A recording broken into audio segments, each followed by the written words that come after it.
Gabriel, Diamant, Dahlia, Roraima ou encore Teresa sont désormais protégés dans la baie de Saint-Pierre.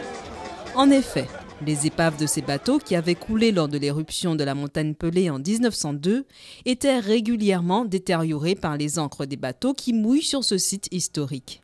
L'une des 3 balises qui doit délimiter une zone d'interdiction de mouillage et de plongée aménagée a été mise à l'eau ce samedi 18 février. Un balisage qui marque une première étape dans la valorisation du patrimoine martiniquais voulu par le projet Grand Saint-Pierre. Ce qu'on peut dire du projet Grand Saint-Pierre, c'est que c'est un projet culturel, mais c'est aussi un projet urbain, mais c'est aussi un projet patrimonial.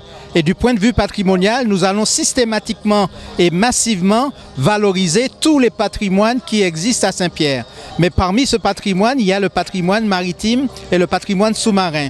Et le cimetière des Faves fait partie du patrimoine sous-marin que nous pensons valoriser par des études et des déploiements d'activités d'exploration comme les sous-marins ou d'autres formules que nous allons essayer d'envisager. Et c'est important cette journée-là parce que c'est cette journée qui inaugure la protection d'un patrimoine absolument inestimable pour Saint-Pierre, pour la Martinique, mais aussi pour toute l'humanité.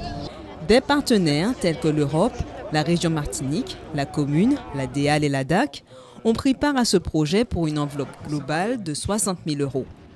Pour la région qui a apporté 22% du financement, ce projet s'inscrit directement dans la détermination qu'elle met à améliorer l'offre touristique, mais aussi à développer la côte Nord-Caraïbes. Donc aujourd'hui, la collectivité régionale est véritablement, avec ses partenaires que sont le PNRM mais aussi l'État, engagée dans une vraie politique autour de la valorisation des espaces marins.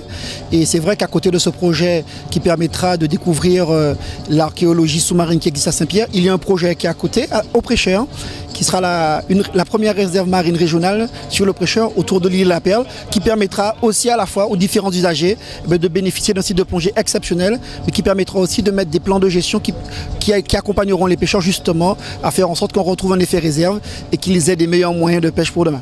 Ça fait quand même plus d'une vingtaine d'années que nous nous battons pour ce résultat. Ce dispositif a été mis en place après plusieurs réunions en concertation avec les professionnels de la pêche, de la plongée sous-marine, premiers acteurs du milieu marin.